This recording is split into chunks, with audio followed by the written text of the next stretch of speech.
Support for Carolina Business Review provided by Grant Thornton. Operating in more than 100 countries, our tax, audit, and advisory professionals specialize in helping companies unlock their growth potential.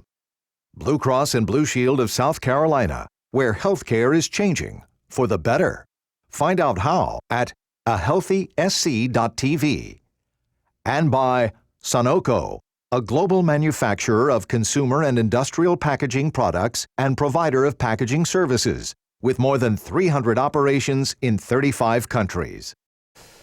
Well, considering all of the challenges that are articulated in public discussion these days, there is still much more going for our region than against. Welcome again to the most widely watched source for Carolina business and public policy. I'm Chris William, and this time 4 municipal chief operating officers from Greensboro, Columbia, Charlotte, and Myrtle Beach. The oft underappreciated role of city manager is the connecting tissue, so to speak, between social services, public budgets and policy, strained political relations, and commercial activity. How do they perceive and manage into this controversy? We begin in just a moment. Major funding also by Novant Health, bringing you world-class technology, clinicians, and care when and where you need it.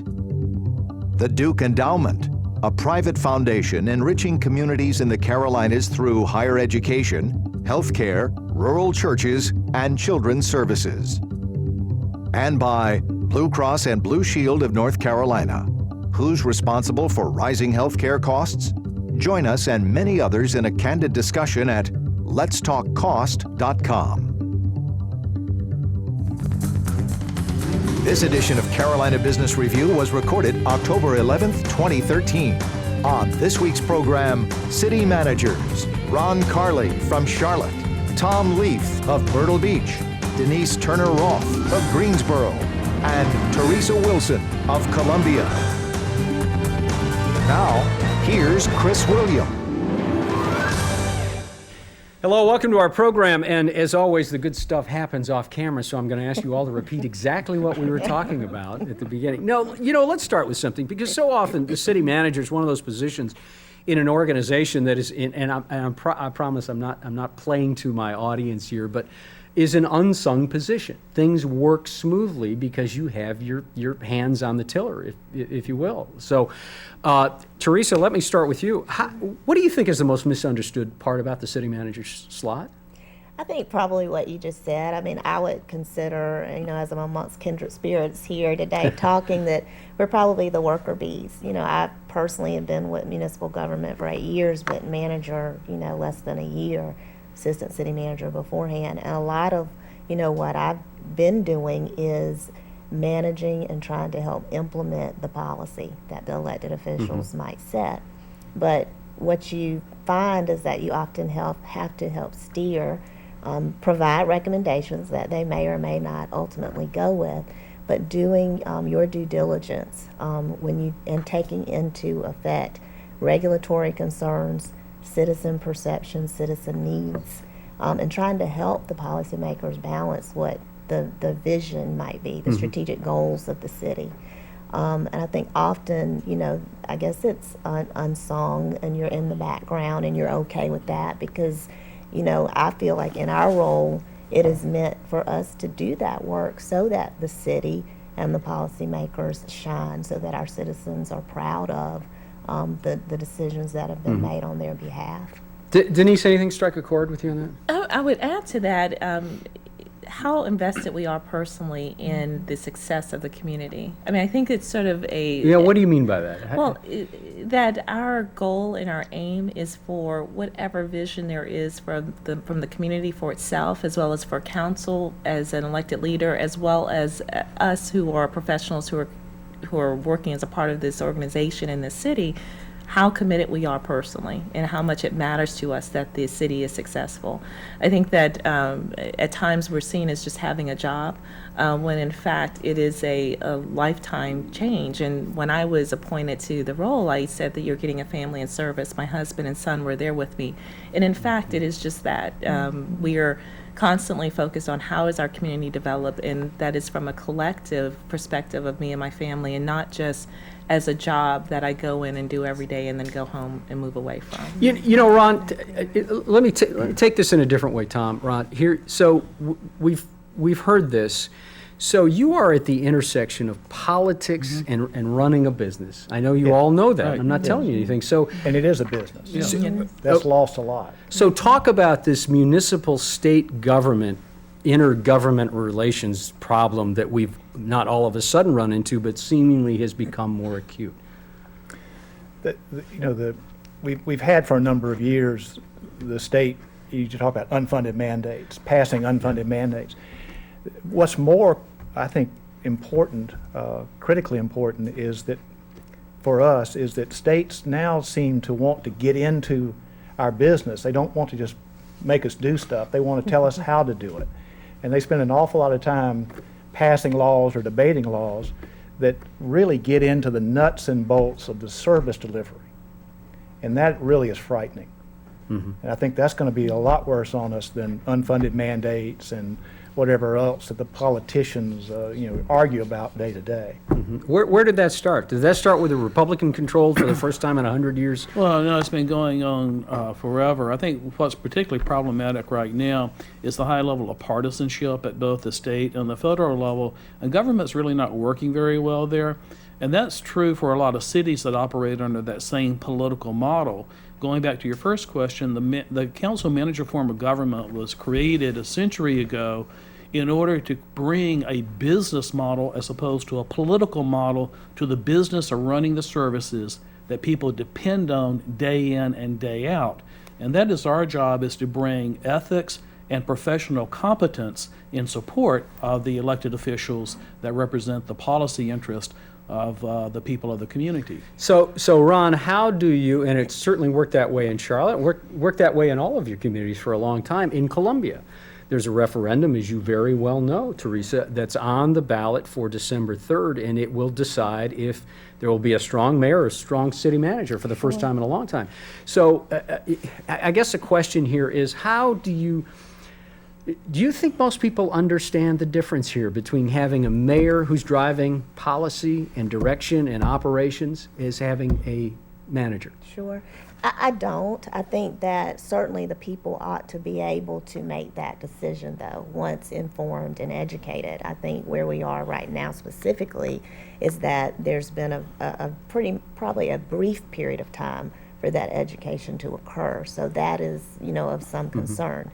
But once educated, I think what the people have to understand are the implications for that. I mean, you can have a strong mayor without having a strong mayor form of government. It actually works quite well. We've all been talking about in our own experiences, including mine. It's worked very well to have a manager, a professional practitioner of how to manage a city who's working with a strong visionary leader in a mayor and that council. However, to actually change the form of government, you then get into the legislative authority still residing with the mayor, who then also becomes the chief operating officer with the powers that the manager now has to hire and fire and make all of those other type decisions, where most of us, I think, sitting around this table, we're fairly objective. We are objective. We have to be in the decisions that we make. Practical, objective, taking on, as we've said, the policy implications that have been given to us, the strategic plan and priorities, and finding a way to implement without any strings attached, so to speak. I think people are presented with a false dichotomy. I mean, would you say Mayor McCrory was weak, or that Mayor Fox was weak in Charlotte? I don't think so. You can have really strong and visionary leaders providing that policy and political direction, and you need strong political direction, particularly in larger cities, but then you need that continuity and the ethics and the professionalism that the business community in particular can depend on to be there and be enduring year in and year out, and that's what professional managers do. So, go ahead. Were you going to say something? Just to play off of that, let's flip it around. Let's talk about in the business world, where you have a CEO, which the city manager is the CEO, Sure. and you have a chairman of the board. Are the folks that are pushing the strong mayor form of government, are they saying that in the business world the CEO is ineffective, is not cannot run the city, not run the business. I mean, no. The CEO and the chairman of the board and the board work together to carry out whatever vision and policies of the corporation or the city. And so it doesn't take a strong mayor or to solve all the problems. And that's one of the problems in Columbia. I think if you read the paper thinks that, okay, we get a strong mayor, all of our problems go away. It is not a And panacea. it is not a panacea. Not at all. I worked in Washington, D.C. for the mayor there, which is a strong mayor form of government, and it has a different tone primarily because it is an elected leader. So depending on who's in leadership, that role can look very differently. I worked for Anthony Williams, who had a background in business and had come out of federal government with GAO, and so he actually was very attuned to serving as a CEO and did that role well and very strongly. We can look at the history of DC of how that has worked and hasn't worked at times, and I think that's a prime example of where the challenges come in if you have an elected individual who's also leading the city government and has a responsibility of both the purse strings as well as the personnel requirements. Let's shift gears here just a little bit, and let's stay with you, Denise. What are your legislative priorities next year? What would you like to get done? And I ask that in reflection of what we just talked about, municipal and state intergovernmental relations not being at a high water mark, for sure. Well, and what I was going to say to that is that where we can work best together between the state and the local municipalities is when we are looking at ourselves as a collective goal. In North Carolina, we have certainly sustained quite a bit of job loss, and we're trying to get our place back in terms of what is going to be our industry base and where are we going next as a state, trying to attract businesses here, both from advanced manufacturing and otherwise. And so that's where our focus will be going into next year, is how can we take advantage of the resources that we do have as a city and as a region and leverage that with the support of the state. So we've been talking about automobile manufacturers, for example, coming to the state. That could be a very huge investment for us as a state and a huge gamble, but a strategic gamble can be the right one. So I would like to see us working in partnership with the state on how we deal with the major issue that's facing all of us. If we don't get our revenues up, where we're talking about you keep my revenue, I keep, or I keep Zero-sum game. We're not going to get to where we need to be. Yeah. Let's go around the table. What are legislative priorities for Charlotte? I certainly agree with Denise. This fighting between state and local is not helpful. We spent so much energy in the Charlotte perspective around the airport this past session. That was not a helpful discussion. I think we need to build relationships and really work on things that we have in common that improve the economy of the cities as well as the state. There's a symbiotic relationship there. Our interest in the end should not be in conflict. They should be tightly aligned. Yeah, one of the things, my former life doing governmental affairs, so lobbying efforts for our state and federal issues in the city of Columbia, but working very closely with our legislative delegation, the state level and federal, but the relationship building really is key, because what I think was somewhat successful with in getting our state level legislators to understand that our council members, their constituencies are the same. So that means these quality of life issues, economic development issues that maybe a city council member's constituent is facing is the same that your constituency is facing. Isn't that easier to do in a capital city like Columbia, though? Because you are so closely, physically close to each other. You would think, but I think it's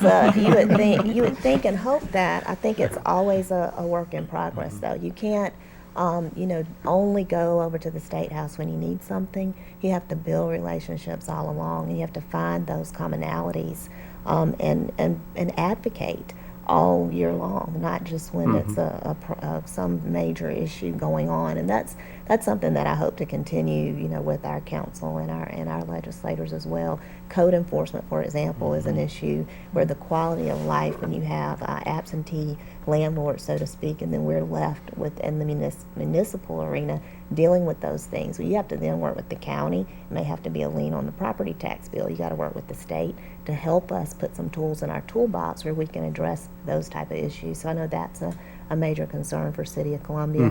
And then also being thankful for some of the things that state legislature has passed as far as an abandoned buildings legislation that provides some tax incentives, investment opportunities for people who are willing to take on revitalizing historic properties and such. So I think you find the wins and you utilize that to say thank you, but let's kind of keep pushing forward with some of these economic development tools that municipalities could really benefit from. Tom, what do you got?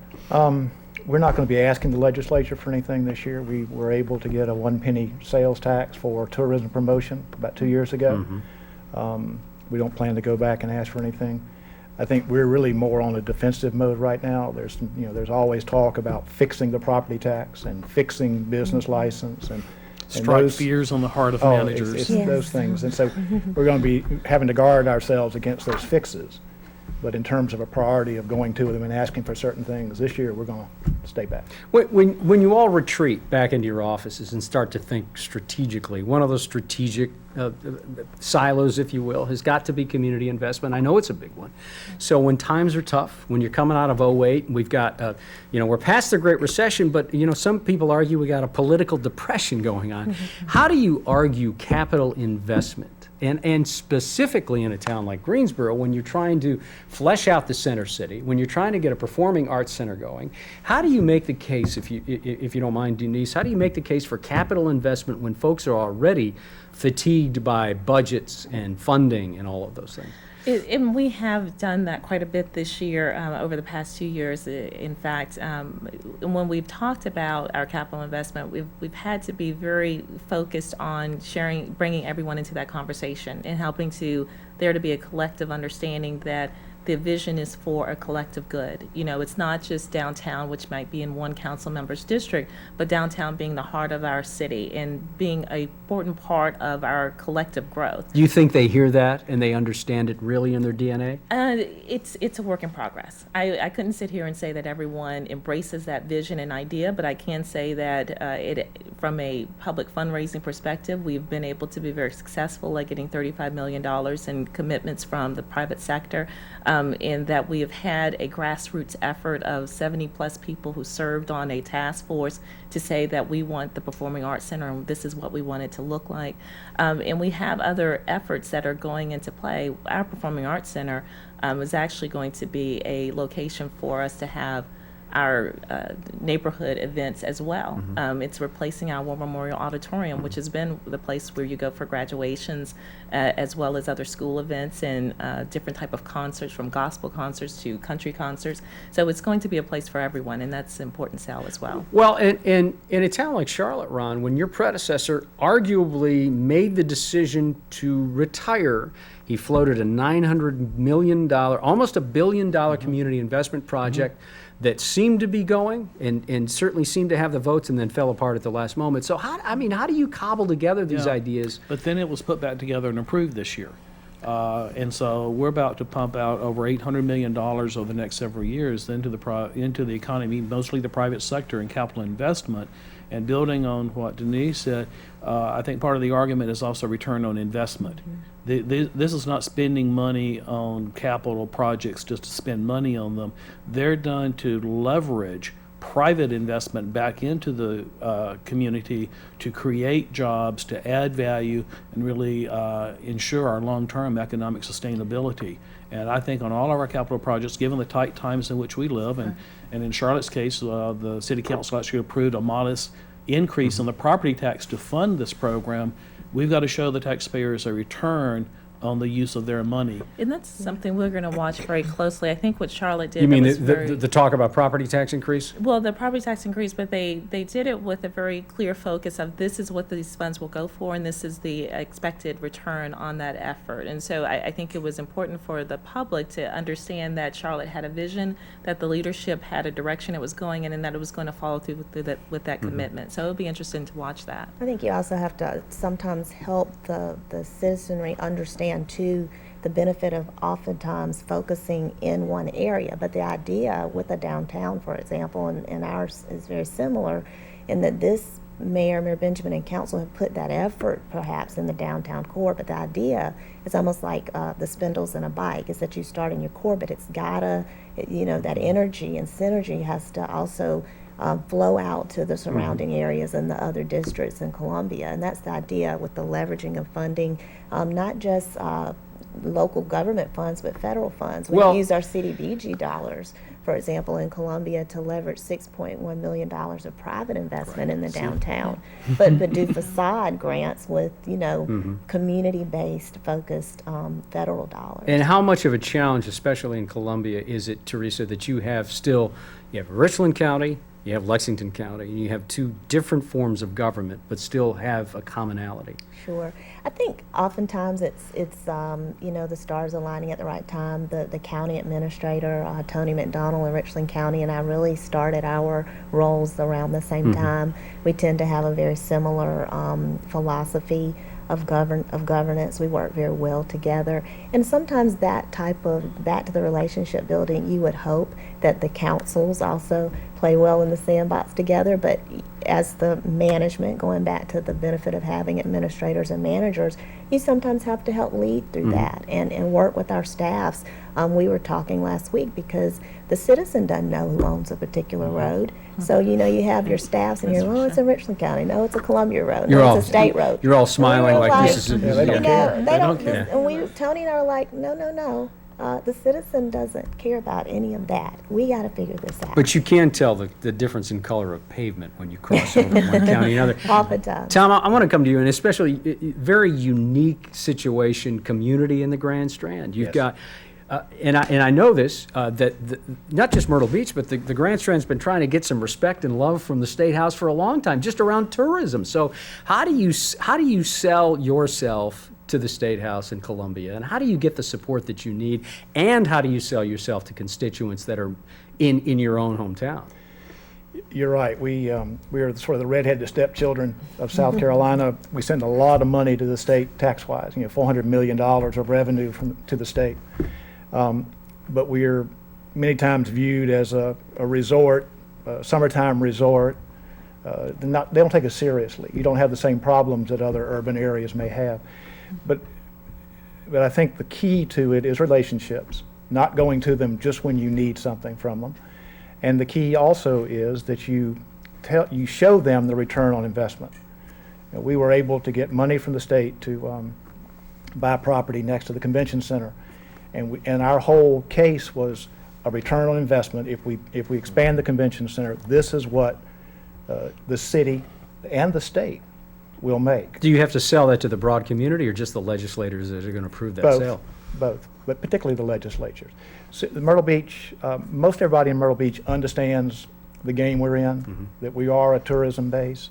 We were able to build the boardwalk during really the height of the recession.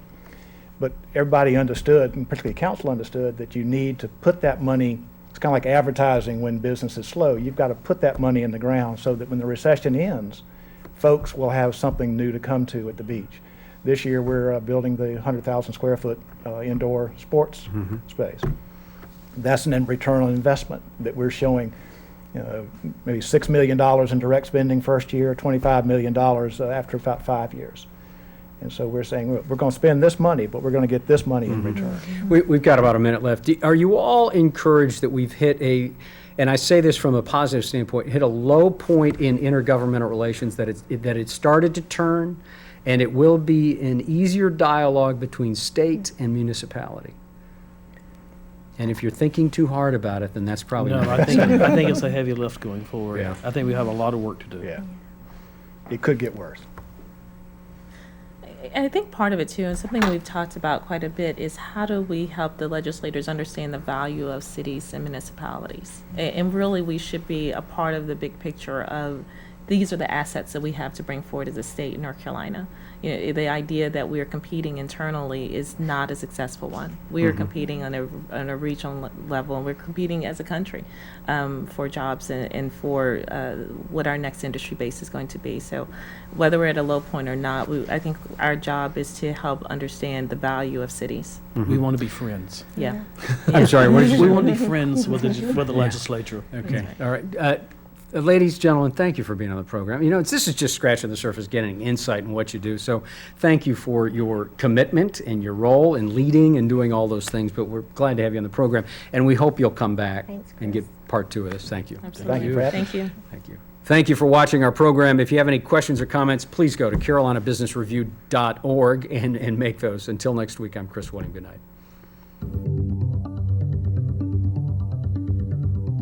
Major funding for Carolina Business Review was provided by the Duke Endowment, a private foundation enriching communities in the Carolinas through higher education, healthcare, rural churches, and children's services. Blue Cross and Blue Shield of North Carolina.